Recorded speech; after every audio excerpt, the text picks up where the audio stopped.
अखिल विश्वाला शांतीचा संदेश देणारे तथागत महामानव भगवान गौतम बुद्ध, ज्यांनी स्वानुभूतीवर 4 आर्य सत्यांचा शोध लावला. संपूर्ण विश्वात दुःख आहे, कारण त्या दुःखाला कारण आहे. ज्या दुःखाला कारण आहे त्या दुःखाचा निरोध होतो, आणि दुःख निरोधाचा आर्य अष्टांगिक हा मार्ग आहे, जे ज्यांनी स्वानुभूतीवर वैज्ञानिक दृष्टीने शोधून काढले, असे डॉक्टर बाबासाहेब आंबेडकरांचे प्रथम गुरु तथागत सम्यक संबुद्ध डॉक्टर बाबासाहेब आंबेडकरांचे दुसरे गुरु महात्मा ज्योतिबा फुले, ज्यांनी या भारतामध्ये श्री शिक्षणाची मुहूर्त रूळ रोवून आमच्या भगिनींना शिक्षणाची दारं खुली करून दिली. त्यामुळे आज आमच्या भारतामध्ये आमच्या भगिनी फक्त नोकरीच करू नाही लागल्या, तर त्या देशाच्या पंतप्रधान झाल्या, त्या देशाच्या राष्ट्रपती झाल्या. असे ते आमचे डॉक्टर बाबासाहेब आंबेडकरांचे दुसरे गुरु महात्मा ज्योतिबा फुले. संत कबीर, ज्यांनी बुद्धांची शिकवण या समाजामध्ये रुळवली, असे डॉक्टर बाबासाहेब आंबेडकरांचे तिसरे गुरु संत कबीर. सम्राट अशोक, ज्यांनी या भारतामध्ये लुप्त झालेला बुद्ध धम्म परत पुनर्जीवित केला, असे ते सम्राट अशोक. आणि समस्त बहुजन हितांच्या सुखासाठी अहोरात्र झटणारे सर्व महापुरुष, या सर्व, आणि ज्यांच्याबद्दल खरोखर म्हणायचं झालं म्हणजे जर हा महामानव झिजला नसता तर आज हा तुमचा आमचा देह टाय कोट सूट बुटाने सजला नसता. हा देह टाय कोट सूट बुटाने सजण्या सवरण्याऐवजी कोणातरी पाटलाच्या खोत्याच्या अथवा देशमुखाच्या वाड्यावर चाकरी करीत किजला असता.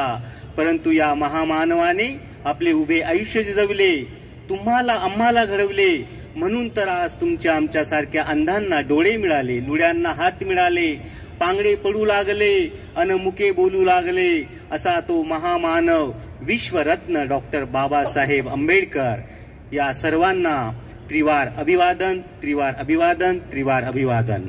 सन्माननीय विचार मंच, या विचार मंचवर उपस्थित असलेले माननीय संदीप काटे साहेब, chairman Challenge Public School Pimple Saudagar, आजचे या वीर संभाजी ज्येष्ठ नागरिक संघाच्या कार्यक्रमाला लाभलेले प्रमुख वक्ते प्राध्यापक डॉक्टर समीर अगडे सर, या कार्यक्रमाचे अध्यक्ष माननीय रमेश उंदीरवाडे सर, आणि संभाजी ज्येष्ठ नागरिक संघ,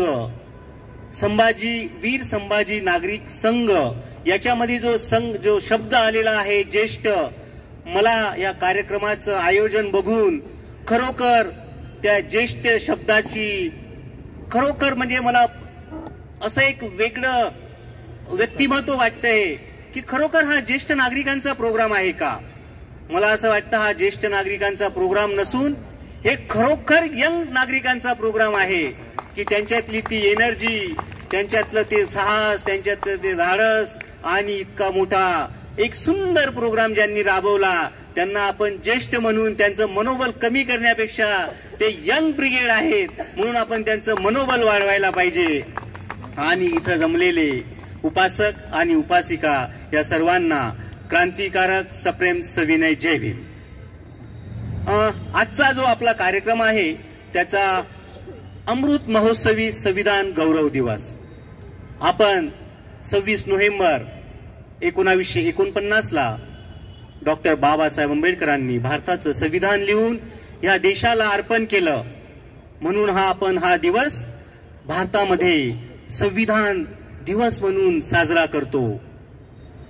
पण आपण जर विचार केला, भारताचं संविधान हे फक्त भारतासाठी नव्हे तर हे संपूर्ण विश्वासाठी आहे, आणि म्हणून आपण 26 नोव्हेंबर या दिवशी आपण फक्त भारतीयांना नव्हे तर संपूर्ण विश्वाला आपण शुभेच्छा दिल्या पाहिजेत. आणि म्हणून मी संपूर्ण विश्वाला संविधान दिवसाच्या शुभेच्छा देतो. आजचा जो मला विषय दिलेला आहे, भारताचं संविधान आणि लोकशाहीचा जाहीरनामा. जर भारतातल्या प्रत्येक नागरिकाला भारताचं संविधान समजून घ्यायचं असेल तर फक्त भारताचं संविधान वाचून आपल्याला चालणार नाही.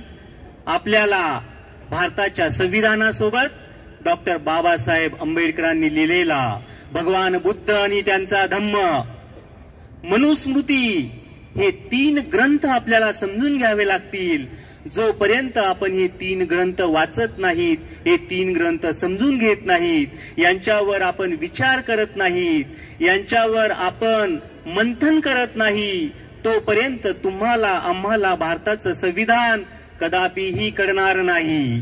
डॉक्टर बाबासाहेब आंबेडकरांनी भारताचं संविधान लिहून तुम्हाला आम्हाला लोकशाहीचा जाहीरनामा दिलेला आहे. आणि लोकशाहीचा जाहीरनामा जर तुम्हाला समजून घ्यायचा असेल तर आपल्याला भारताचं संविधानाबरोबर हे 2 ग्रंथ वाचावे लागतील. एक साधं उदाहरण देतो. आपण आजारी पडतो, आपण डॉक्टरांकडे जातो. डॉक्टर आपल्याला गेल्या स्पेशालिस्ट डॉक्टरांकडे जर गेलो तर स्पेशालिस्ट डॉक्टर तुम्हाला आम्हाला आधी खूप सारी इन्व्हेस्टिगेशनची लिस्ट देतात की ह्या टेस्ट करा, ह्या टेस्ट करा, ह्या टेस्ट करा, आणि मग त्याच्यानंतर मग ते डायग्नोसिस करतात की नेमकं तुम्हाला काय झालं. तसं डॉक्टर बाबासाहेब आंबेडकर म्हणतात की मनुस्मृती हा या भारताला लागलेली एक अशी सर्वात मोठी कीड होती. आणि त्या मनुस्मृतीमध्ये या भारतीयांमध्ये अस्पृश्यांसाठी म्हणजेच बहुजनांसाठी कुठले कुठले कलम होते.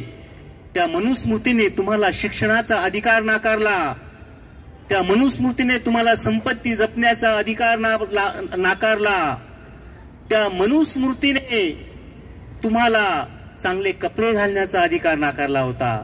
त्या मनुस्मृतीने तुमचे सगळे अधिकार, सगळे हक्क हिसकावून घेतले होते.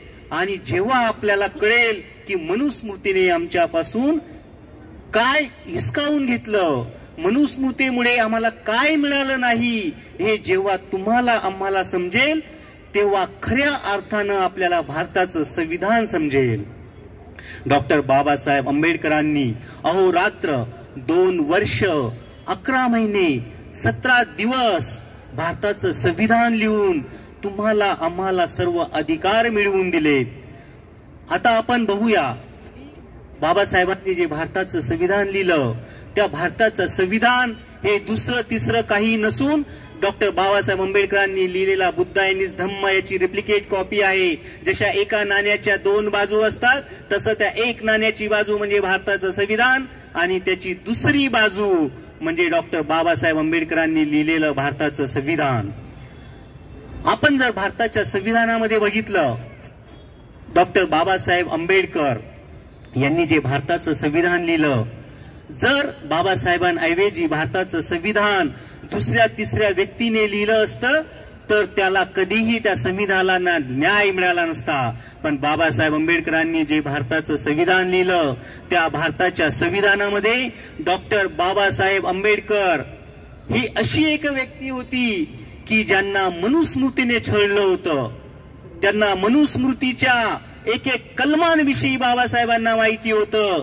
आणि म्हणून बाबासाहेब 1916 ते 1942 ह्या 26 वर्षाच्या कालखंडामध्ये डॉक्टर बाबासाहेब आंबेडकरांनी हे सर्वच्या सर्व मनुस्मृतीमध्ये असलेली कलम त्यांना त्रास झाला. डॉक्टर बाबासाहेब आंबेडकरांनी 1942 मध्ये नागपूरमध्ये अस्पृश्यांची खूप मोठी कॉन्फरन्स भरवली होती. त्या कॉन्फरन्समध्ये बाबासाहेब म्हणतात की माझ्या या कॉन्फरन्समध्ये 75,000 अस्पृश्य मंडळी आली होती. त्याच्यामध्ये 50,000 पुरुष होते तर 25,000 स्त्रिया होत्या. आणि बाबासाहेब म्हणतात की या अस्पृश्यांमध्ये कोण कोण आलं होतं तर उत्तर भारतातले गोरे अस्पृश्य आले होते, मध्य भारतातले सावळे अस्पृश्य आले आणि दक्षिण भारतातले काळे अस्पृश्य आले. आणि जेव्हा मी त्यांच्याकडून त्यांच्या व्यथा जाणून घेतल्या तेव्हा मला कळलं की ह्या भारतामध्ये आम्हाला किती वेदना सोसाव्या लागतात. डॉक्टर बाबासाहेब आंबेडकरांनी 1916 ते 1942 या कालखंडामध्ये विविध सत्याग्रह राबवले, विविध उठाव केलेत, विविध ठिकाणी चळवळी केल्या. नाशिकच्या काळाराम मंदिराचा सत्याग्रह केला, मुखेडचा सत्याग्रह केला, महाडच्या चौदारचा सत्याग्रह केला. तर हे कशासाठी तुम्हाला आम्हाला आमचे अधिकार मिळवून देण्यासाठी. आणि जेव्हा डॉक्टर बाबासाहेब आंबेडकरांकडे भारतीय संविधान लिहिण्याची वेळ आली तेव्हा बाबासाहेबांनी त्याचा पुरेपूर फायदा घेतला. डॉक्टर बाबासाहेब आंबेडकर म्हणायचे की मला फक्त भारत नव्हे तर संपूर्ण विश्व हे बुद्धमय करायचं आहे. आणि म्हणून डॉक्टर बाबासाहेब आंबेडकरांनी 13 ऑक्टोबर 1935 मध्ये नाशिकच्या येवल्यामध्ये घोषणा केली, मी हिंदू धर्मामध्ये जन्माला आलो पण मी कदापि हिंदू धर्मात मरणार नाही. आणि ते बाबासाहेबांनी 1956 14 ऑक्टोबर 1956 ला खरं करून दाखवलं. तेव्हा बाबासाहेब 1954 मध्ये बाबासाहेब भारताचं संविधान लिहितात. आणि बाबासाहेब जेव्हा 1954 मध्ये रंगूनच्या पहिल्या बुद्ध धम्मीय परिषदेमध्ये अखिल विश्व बुद्ध धर्म परिषदेमध्ये भाग घेतात तेव्हा बाबासाहेब म्हणतात की मला जेव्हा भारताचं संविधान लिहिण्याची माझ्याकडे संधी चालून आली त्या संधीचा मी फायदा केला. आणि भारतीय संविधानाच्या प्रत्येक कलमामध्ये मी माझे गुरु तथागत सम्यक संबुद्ध स्वातंत्र्य, समता, न्याय आणि बंधुता यांची जी तत्व होती ती मी भारतीय संविधानामध्ये रोवण्याचा प्रयत्न केला. डॉक्टर बाबासाहेब आंबेडकर म्हणतात की जेव्हा माझ्याकडे भारतीय संविधान लिहिण्याची वेळ आली तेव्हा भारतीय संविधान मी अशा तत्वांवर लिहिलं की भारतीय संविधान ही फक्त शासन करण्याची पद्धत नसून भारतीय संविधान हे माझ्या गुरूंच्या तत्व स्वातंत्र्य, समता, न्याय आणि बंधुता यांच्या तत्वातून घेतलेले आदर्श जीवन जगण्याची पद्धत म्हणून मी भारतीय संविधान हे लिहिलं आहे. आणि बाबासाहेबांनी खरोखर तुम्ही जर बघितलं तर भारतीय संविधानामध्ये बाबासाहेब जेव्हा 1954 मध्ये रंगूनच्या परिषदेमध्ये डिक्लेअर करतात की मी भारतीय संविधानामध्ये पूर्णच्या पूर्ण बुद्ध धर्माचा आत्मा ओतलेला आहे. मी भारताच्या तिरंग्यावर अशोक चक्र रेखांकन केलं आहे. अशोक चक्र हे दुसरं तिसरं काही नसून 4 आर्य सत्यांचं चित्रांकित आरेखन आहे. चित्रांकित आरेखन 4 आर्य सत्य. संपूर्ण विश्वात दुःख आहे, दुःखाला कारण आहे, दुःखाचा निरोध होतो, दुःख निरोधाचा आर्य अष्टांग मार्ग आहे. हे मी भारताच्या ध्वजावर चित्रांकित केलेला आहे. डॉक्टर बाबासाहेब आंबेडकर म्हणतात मी एवढंच करून थांबलो नाही तर मी भारताला जी राजमुद्रा दिलेली आहे ते सम्राट अशोकांची राजमुद्रा मी भारताला अर्पण केलेली आहे. आणि त्या राजमुद्रेवर 4 सिंह एकमेकांच्या पाठीमागे पाठ करून उभे आहेत. ते संदेश देत आहेत की आम्ही तथागतांचा स्वातंत्र्य, समता आणि न्याय ही संपूर्ण विश्वामध्ये 4 दिशेने पसरवू. बाबासाहेब त्याच्या पुढे जाऊन म्हणतात मी फक्त एवढ्यावरच अजून थांबलो नाही तर मी भारतीय संविधानामध्ये राष्ट्रपतींच्या दर्शनी भागामध्ये तथागत सम्यक संबुद्धांनी त्यांच्या ज्या 5 शिष्यांना धम्मचक्र प्रवर्तन, जे पहिलं धम्मचक्र प्रवर्तन सांगितलं ते धम्मचक्र प्रवर्तन हे पाली भाषेतलं सुभाषित मी राष्ट्रपती कार्यालयाच्या दर्शनी भागामध्ये पाली भाषेमध्ये ही लिहिण्याची मी तरतूद करून ठेवली आहे. त्यामुळे बघा की भारतीय संविधानावर डॉक्टर बाबासाहेब आंबेडकरांनी लिहिलेला बुद्ध आणि त्यांचा धम्म याचं किती प्रभुत्व त्याच्यावर आहे.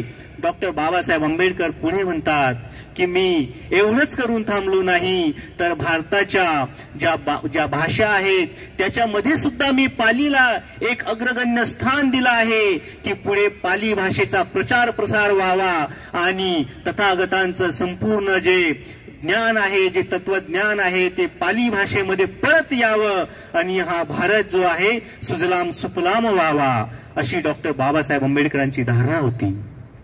डॉक्टर बाबासाहेब आंबेडकर म्हणतात भारतीय संविधान हे लिहिताना मला अजिबात विचार करावा लागला नाही.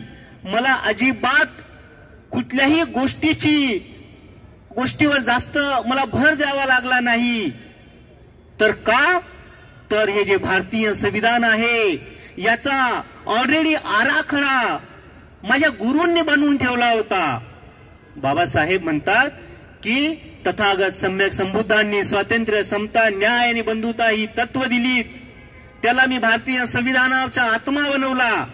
म्हणजे मी त्यांच्याकडून ही तत्व घेतली.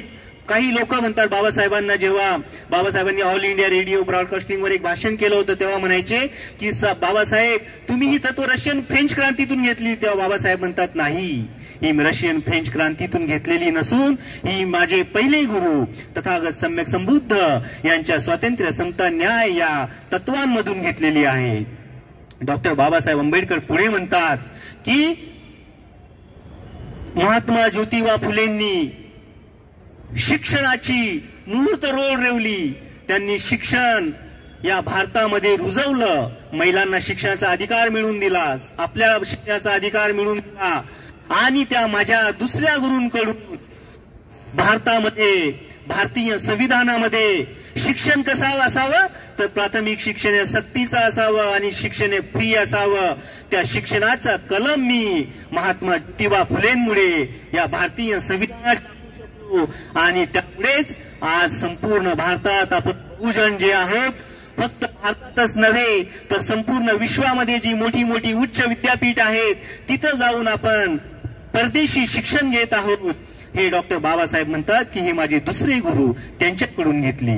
डॉक्टर बाबासाहेब म्हणतात की मला स्वराज्याबद्दल विचारच करावा लागला नाही, कारण माझे ते आदर्श आहेत, जे आमचे कुळपाडी कुळभूषण आहेत, छत्रपती शिवाजी महाराज यांचं रयतेचं राज्य, स्वराज्य, याच्यातून मी ही शिकवण घेऊन भारताच्या संविधानामध्ये मी लिहिण्याचा प्रयत्न केला.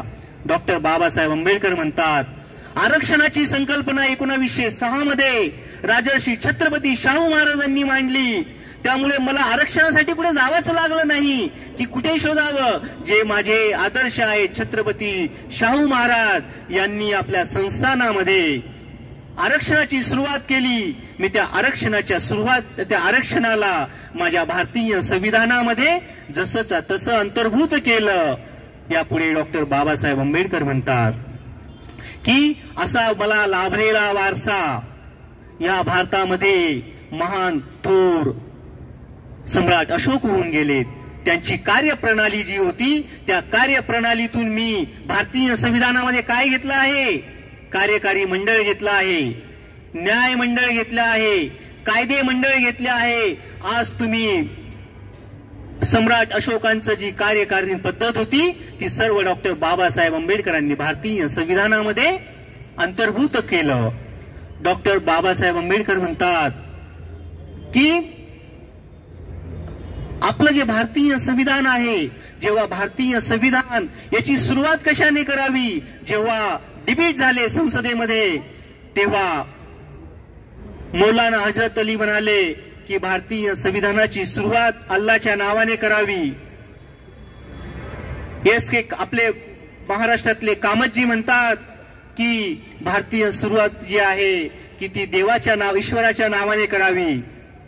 तेव्हा डॉक्टर बाबासाहेब आंबेडकर म्हणतात की भारताच्या संविधानाची सुरुवात we are the people of India, आम्ही भारताचे लोक याने सुरुवात करावी.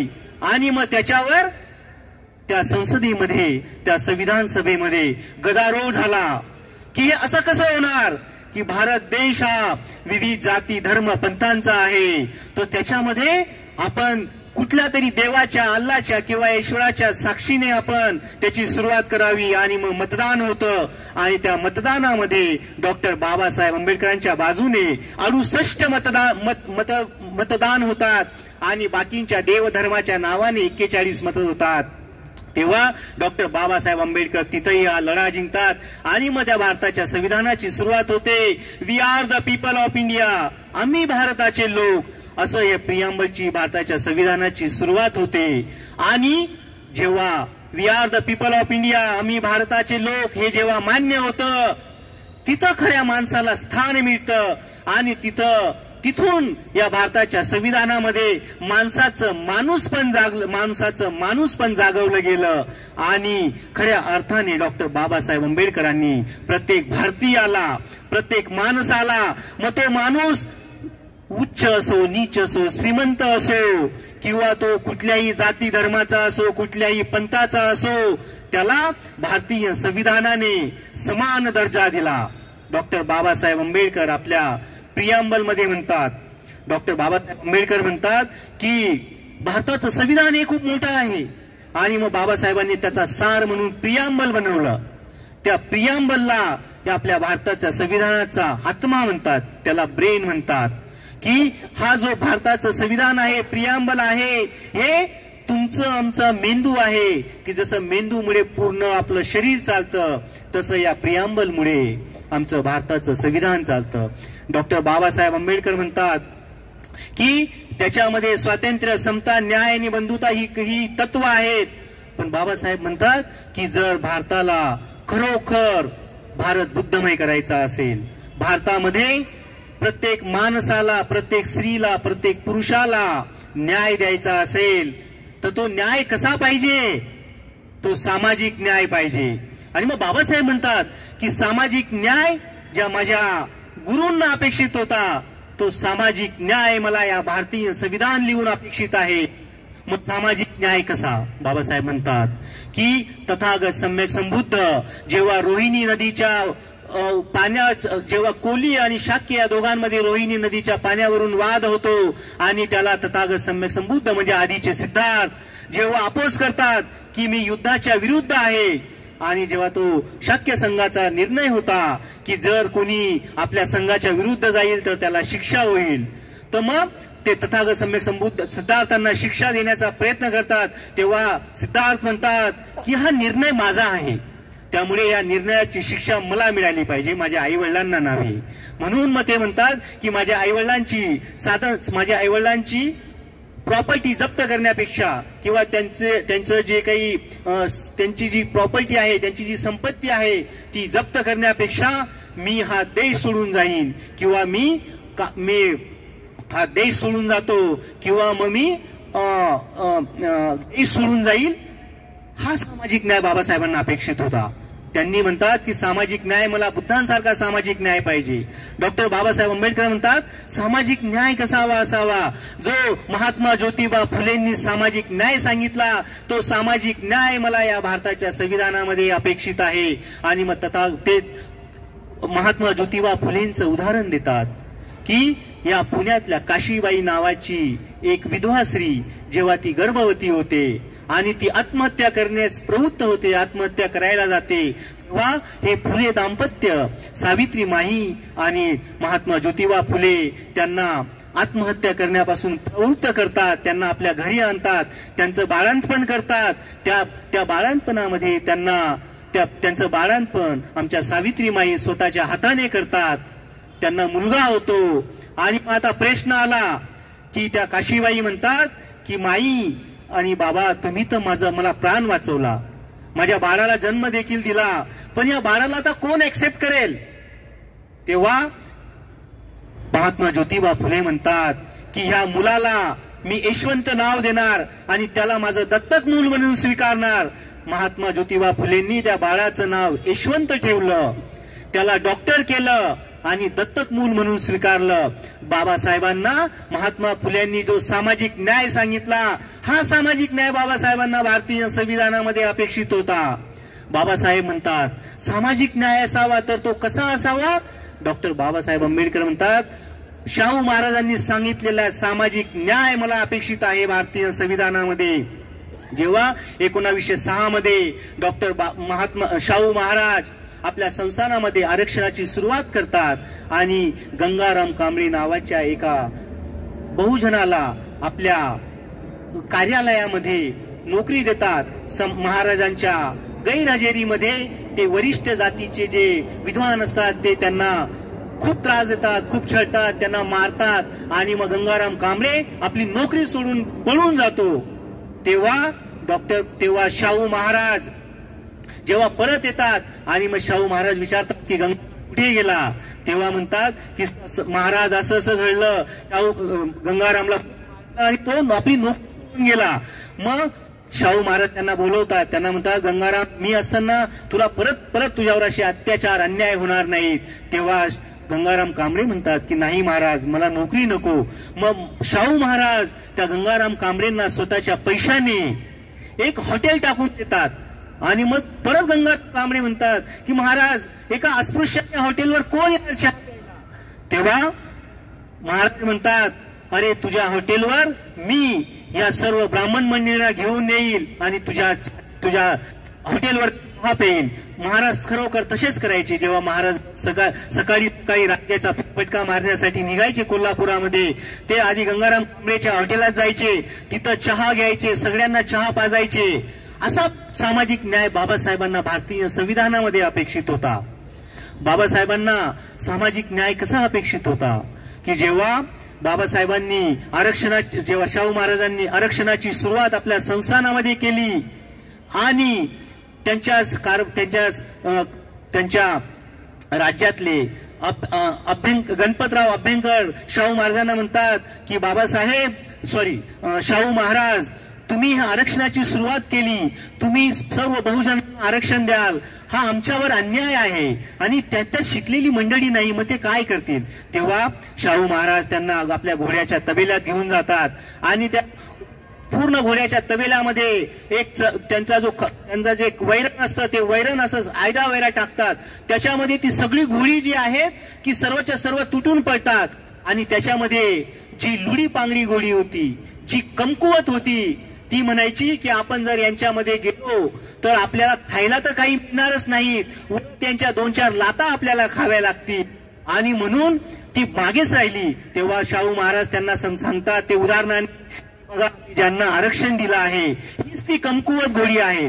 जर मी यांच्या हिश्श्याचा त्यांच्यापर्यंत त्यांचा वाटा जर मी पोहोचवला नाही तर पुढे जे आहे समान संधी मिळणार नाही, ते योग्य प्रवाहामध्ये येणार नाहीत. हे डॉक्टर बाबासाहेब आंबेडकरांना जे आहे महात्मा फुलेंच्या सामाजिक न्यायात अपेक्षित होतं. आज आपण जर बघितलं भारताचं संविधान हे फक्त भारतातलंच नव्हे तर संपूर्ण विश्वामध्ये सगळ्यात मोठं संविधान मानलं जातं.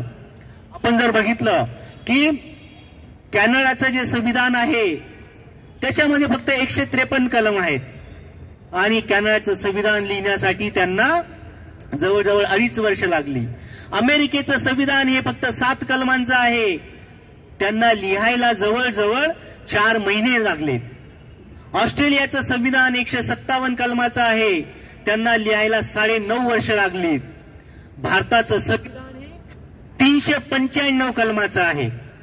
डॉक्टर बाबासाहेब आंबेडकरांना 2 वर्ष 11 महिने आणि 17 दिवस लागले. जर भारताचं संविधान डॉक्टर बाबासाहेब आंबेडकरांव्यतिरिक्त या जगातल्या कुठल्याही महापुरुषाने, कुठल्याही बॅरिस्टरने किंवा कुठल्याही कायदे पंडिताने किंवा कुठल्याही संविधान निर्मात्याने लिहिलं असतं तर 1947 पासून आजचा दिवस उजाडला असता. पण भारताचं संविधान कोणीही लिहू शकलं नसतं, कारण भारताचं संविधान लिहिणं साधी गोष्ट नाही. भारताचं संविधानमध्ये 6600 जाती आहेत भारतामध्ये. त्या प्रत्येक जातीला डॉक्टर बाबासाहेब आंबेडकरांनी न्याय मिळवून दिला. या भारतामध्ये कितीतरी पंथ आहेत, कितीतरी जाती आहेत, कितीतरी भाषा आहेत, कितीतरी वेगवेगळे जाती धर्माचे पंथाचे लोक आहेत. हे डॉक्टर मनुस्मृती त्यांनी अनुभवली. मनुस्मृती जे त्यांना फटके बसले, मनुस्मृतीने आम्हाला काय नाकारलं हे डॉक्टर बाबासाहेब आंबेडकरांव्यतिरिक्त या भारतामध्ये कोणीच जाणून नव्हतं. ते फक्त बाबासाहेब जाणून होते. म्हणून बाबासाहेब हे भारताचं संविधान लिहून आम्हाला बाबासाहेबांनी योग्य तो न्याय मिळवून दिला. फक्त बाबासाहेबांनी बहुजनांनाच न्याय मिळवून दिला नाही तर भारताचं संविधान लिहून डॉक्टर बाबासाहेब आंबेडकरांनी टाटा बिर्ला यांना सुद्धा न्याय मिळवून दिला. आणि म्हणून भारताचं संविधान हे खूप डॉक्टर बाबासाहेब आंबेडकरांनी लिहिलेलं खूप महत्वाचं असं दस्तऐवज आहे. म्हणून मी म्हणेल की भारताचं संविधान फक्त शासन करण्याची कार्यपद्धत नव्हे तर हे आदर्श जीवन जगण्याची शैली आहे आणि ते प्रत्येकाने समजून घेतलं पाहिजे. भारताचं संविधान तुम्हाला आम्हाला फक्त वाचून चालणार नाही. भारताचं संविधान तुम्हाला आम्हाला समजून घ्यावं लागेल. भारताचं संविधान हे आपल्याला घरोघरी पोचवावं लागेल. भारताचं संविधान जोपर्यंत घरोघरी पोचत नाही तोपर्यंत भारतामध्ये आदर्श संस्कृती निर्माण होणार नाही. आणि त्याच्याकरता आताच रिसेंटली आमचे मित्र आदरणीय मानखेडकर साहेब यांनी 75वा विधान अमृत महोत्सवी दिनानिमित्त डॉक्टर बाबासाहेब आंबेडकर यांनी जिथं भारताचं संविधान लिहिलं त्या बंगल्याला आम्ही सर्व मिळून संविधान भूमी म्हणून डिक्लेअर केलं. जिथं बाबासाहेबांनी संविधान लिहिलं, ज्या संविधान घरामध्ये संविधान लिहिलं त्या पावनभूमीमध्ये मानकेळकर साहेबांनी 75 लोकांना की जे वेगवेगळे संविधानावर काम करत आहेत त्यांना 75 पुरस्कार दिलेत. ते पुरस्कार आम्ही याच्याकरता दिलेत की त्या 75 लोकांनी भारताचं संविधान आणि संविधानाची शाळा करावी, संविधानाचा जागर करावा, संविधानाचा प्रचार प्रसार करावा, संविधान हे प्रत्येक घराघरामध्ये पोहोचवावं अशी त्यांची त्याच्या मागची संकल्पना होती. आणि आम्ही त्या संविधान भूमीमध्ये संकल्प केला की आपल्याला आता याच्या पुढे पूर्ण भारतामध्ये जर घरोघरी संविधान पोचवायचं असेल तर आपल्याला संविधानाच्या शाळा सुरू कराव्या लागतील. आम्ही आमच्या नांदेड सिटीमध्ये बहुजन हिताय संघातर्फे धम्मशाळा सुरू केली की जोपर्यंत बाबासाहेबांनी सांगितलेला धम्म घराघरामध्ये जात नाही तोपर्यंत भारतातल्या बहुजनांच्या घराघरामध्ये भारतीय संस्कृती निर्माण होणार नाही. आणि जोपर्यंत भारतीय संस्कृती घराघरामध्ये निर्माण होणार नाही तोपर्यंत डॉक्टर बाबासाहेब आंबेडकरांना अपेक्षित असलेला बुद्धमय भारत हा निर्माण होणार नाही. म्हणून आम्ही धम्मशाळा सुरू केली. आता आपल्याला घरोघरी संविधान पोचवायचं आहे म्हणून आपल्याला संविधानाच्या शाळा सुरू कराव्या लागतील. आणि त्या संविधानाच्या शाळा सुरू करण्याची जबाबदारी तुम्हा आम्हावर असेल आणि ती जबाबदारी तुम्हा आम्हाला पेलावं लागेल, ती आपल्याला सुरू करावं लागेल. तरच तुम्हाला आम्हाला आपण आपल्या येणाऱ्या पिढीला भारताचं संविधानाबद्दल खरोखर महत्व सांगू शकतो. एवढं बोलून मी तर थांबतो. आणि जाता जाता मला म्हणावंसं वाटतं, बाबा साहब ने हमें बलवान बना डाला, बाबा साहब ने हमें बलवान बना डाला, हटा पाए ना वो चट्टान बना डाला. मेरे बाबा साहब के संविधान का करिश्मा देखो, जिन महिलाओं को मनुस्मृति ने गुलाम बनाया डाला था, जिन महिलाओं को मनुस्मृति ने गुलाम बना डाला था उन्हीं महिलाओं को बाबा साहब के संविधान ने राष्ट्रपति और प्रधानमंत्री बना डाला. आपल्याला हा जो मान सन्मान मिळालेला आहे हा फक्त डॉक्टर बाबासाहेब आंबेडकरांमुळे आणि त्यांच्या भारतीय संविधानामुळे मिळाला आहे. ये रुतबा मेरे सर को संविधान से मिला है, ये रुतबा मेरे सर को संविधान से मिला है, ये सम्मान भी मुझे मेरे बाबा साहब के संविधान से मिला है, ये सम्मान भी मुझे मेरे बाबा साहब के संविधान से मिला है. औरों को जो मिला है वो तो मुकद्दर से मिला है, औरों को जो मिला है वो तो मुकद्दर से मिला है. हमें तो मुकद्दर भी मेरे बाबा साहब के संविधान से मिला है, हमें तो मुकद्दर भी हमारे बाबा साहब के संविधान से मिला है. इथं मी एवढे बोलून मी थांबतो. जय हिंद, जय भारत, जय संविधान.